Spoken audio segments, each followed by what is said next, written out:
Okay, this is the part one of the Pompeii feedback from the CSSA trial.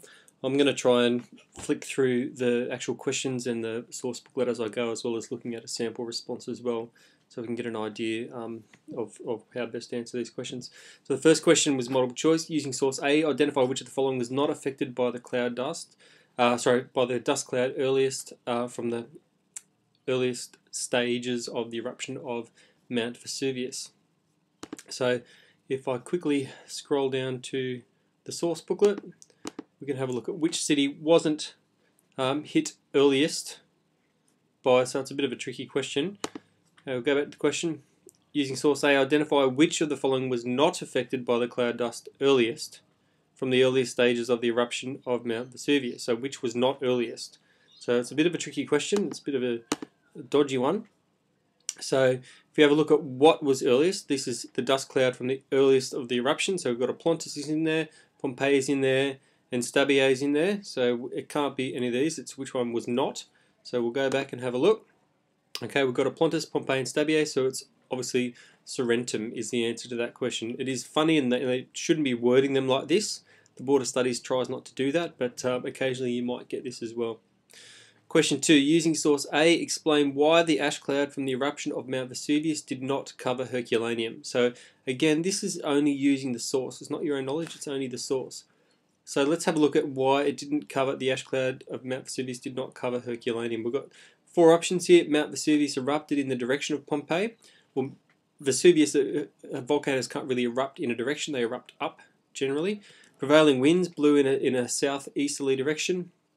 Herculaneum was too distant for the ash cloud to reach, and Herculaneum was sheltered by hills. So let's go back, have a look at this. Remember, we're just using the source.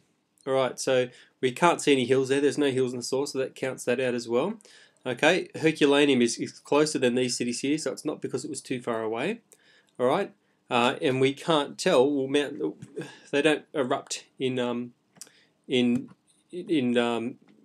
certain directions. So we must, conclude from that the wind's blowing in a southeasterly direction. So that's how we come to that answer. The third question here is consider the following statements about the evidence presented in source B. First statement, the pyroclastic flow is useful to historians because it is evidence of the scale of the impact on Herculaneum of the eruption of Mount Vesuvius. So the pyroclastic flow is useful to historians because it is evidence of the scale of the impact of Herculaneum. The statement 2, the pyroclastic flow is useful to historians because it is evidence of the sequence of the eruption of Mount Vesuvius. Okay, so do we get both of these? Are these both true from source B? So we'll go back and have a look at source B. Okay, so we can see here the stratigraphy lines that are left by the eruption. Okay. So that's what we're looking at here. What is this evidence of? Again, it's evidence of things happening over time because it's stratigraphy. So if we go back here, okay, so the pyroclastic flow is useful to historians because it is evidence of the scale of the impact on Herculaneum of the eruption of Mount Vesuvius. Well, that's true because it shows us how much was fallen there, so that's an impact. And statement 2, the pyroclastic flow is useful to historians because it is evidence of the sequence of the eruption of Mount Vesuvius. So we could argue here that both of these sources, in this instance, are true. So just to double check that we've got everything right, we'll go down here to our marking guidelines. Question A was A, question 1 was A, question 2 was B, and question 3 was A. So far we are on the right track, which is always good to see. Okay. So the next question is question 4. What do sources A and B reveal about the eruption of Mount Vesuvius in AD 79? So we need to be really specific to what the source is showing us here. We can't just sort of be really general. We have to be super specific. Okay, so we can talk about the extent of the eruption here. Okay, and we can talk about the extent of the eruption here. But we need to be specific about how that shows. So you might talk about the depth, okay, of the pyroclastic flow. Or you might talk about here the scale of the dust cloud, okay, here, and you might look at what areas were affected by the dust cloud and what areas weren't affected by the dust cloud. So again, we just have to be very, very specific to the questions that we're being asked. All right, so if we go back to the question, what does it reveal about the eruption of Mount Vesuvius? I'll have a look at sample response here that earned 3. A lot of people got 3 out of 3. Some people weren't quite specific enough and didn't get all 3 marks for this. So sources A and B reveal that the eruption had an impact on both Pompeii and Herculaneum, okay, so and other towns that you could add in there as well. So there it tells us what towns it has an impact on. Source A indicates that during phase 1 of the eruption, ash deposits completely covered Pompeii whilst not covering Herculaneum. So there's another key point. However, source B reveals that Herculaneum was covered by a large extent of pyroclastic flow. So you have to remember that if we go back to these to the source booklet, okay, this is mainly showing us how Pompeii was impacted, whilst this is showing us pyroclastic flow at Herculaneum. And you needed to make that distinction here for this to get the marks that you're hoping to get, okay, which covered the city. However, both sources reveal that the eruption had different phases, including deposits of ash and pyroclastic flow. Okay, now that's an excellent point because it does show, if I go back to our source, that we do have different stages of the eruption, which is evident in this source, and we have stages of the eruption, which is evident in this source. So that was quite a good response for that. Okay, the next question, question 5. The priest shown in source C is evidence of which of the following? Emperor worship, household worship, Egyptian cult, or Greek cult?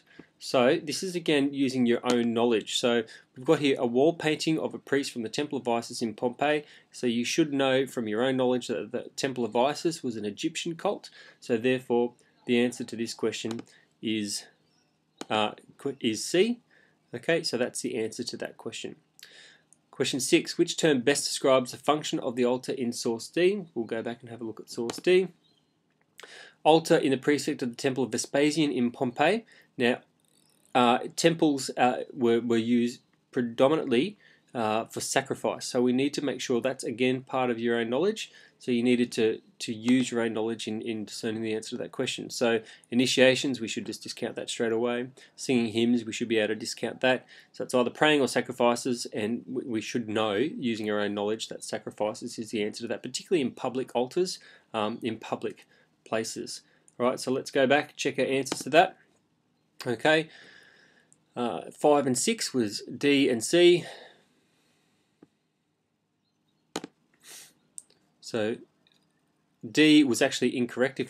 I'll show you again. Sorry about that. They made a mistake. Here's the actual one. Sorry, they made a mistake when they created the marking guideline. So it is actually C here.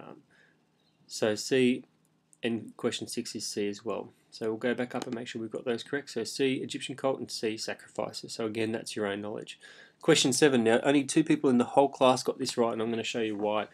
Which of the following 2 statements best explains the usefulness of source C to an historian? You've got 4 points here. He comments that religion was popular and respected in every house. He comments that the household was focused on religion. He comments that religion was a sacred refuge. It comments that the lararium was important in household worship. So let's have a look at the source and see what it actually does say. What is more sacred, more carefully protected by every form of religious aspect than the house of each and every citizen? Here are his altars, here are his hearths, here are his household gods. Here all is sacred rites, all his religious ceremonies are preserved. This is the refuge of everyone, so it's sacred a spot that it is unholy to drag anyone from it. So it's saying that the house, it's talking about the sacredness of religion within the household here. So it's more, what the answer to this is more about what it doesn't say than what it does say. So if I go back up to the answer, comments that religion was popular and respected in every house. Well, it doesn't say anything about popularity. Okay, so we don't need to talk about that. It doesn't talk about popularity. It might talk about respect and not dragging people away from their altars, but it certainly doesn't mention anything about popularity. Comments that the household was focused on religion. Well, it doesn't actually say that it's focused on religion. It doesn't talk about the household and the focus being on religion. As a matter of semantics, it doesn't make any points about that. You could infer that from it, but it's not saying that the household was focused on religion. It's saying that there are aspects of the house that are sanctified. It comments that religion was a sacred refuge. Well, it does say that. It does say that religion was a sacred refuge and we couldn't drag people away from that. And it does comment that the lararium was important in household worship, and it throws in that bit of your own knowledge too, because it doesn't use the word lararium. It talks about the household shrines, and we must know that that's lararium. So technically for this, the answer is 3 and 4. is correct. So D is the correct answer for that one. Question 6, you either knew this or you didn't. It's quite simple. Some people knew it and they knew it quite well. Others didn't know it particularly well at all, and that showed through in their marks. You had to use all three sources. You had to make specific reference to all three of those sources. Let's have a quick look. Okay, we have an example here, and we have to break up our responses here. We've got an example here of other cults from other areas. Okay, so foreign cults. And you need to talk about the Greek cults, and we need to talk about the Egyptian cults and how they're foreign to Rome. So you need to incorporate some of your own knowledge there. All right, you need to talk about public worship here. All right, so with the Temple of Vespasian at Pompeii, and you must have your own examples of other temples. And you've also got here Cicero on household worship. So, and the one that's missing out of this is the emperor worship as well. All right, so there's 4 aspects that really you needed to cover. 3 of them are given to you here. We've got foreign cults, we've got public worship, we've got private worship. You must have your own knowledge as well to support that, and you must probably, to get a really good 6 out of 6, you had to have a good comment on the emperor worship as well. So let's have a look at a response to that. The main features of religion in Pompeii and Herculaneum were private and public worship. Public worship was significant in pleasing the gods for the betterment of the city and would take place in temples such as the Temple of Vespasian in source D. Here sacrifices would be made to indicate omens and invoke goodwill. Public religion was also influenced by Greek and Egyptian cultures. This is evident through the Temple of Isis, source D, and the Temple of Apollo in the Forum. So there's the source and there's the own knowledge. Public religion was usually centered in the Capitolineum, where Juno, Jupiter, and Minerva were worshipped. So we've got some specific examples of where and who was being worshipped and where. So that's why this is a solid response. Private worship was also a prominent feature of religion in Pompeii and Herculaneum, which would be centered at the home, source E, and around the Lararium. Here, Genius, Penates, and I can't read that, were worshipped for fertility and good health. So we've got examples of what people were hoping for. The importance of this was elucidated when the archaeologists found reliefs of Lares with victims of Vesuvius, indicating the inextricable attachment of the individual shared with their gods. So we've got some good examples here, and good archaeological examples from our own sources, as well as reference to all the individual sources. It could have mentioned the imperial cult, so the emperor cult as well, which would have made it an even stronger response, but as it was, it did say enough to get a 6 out of 6. Okay, the next section will be on the 10-mark question.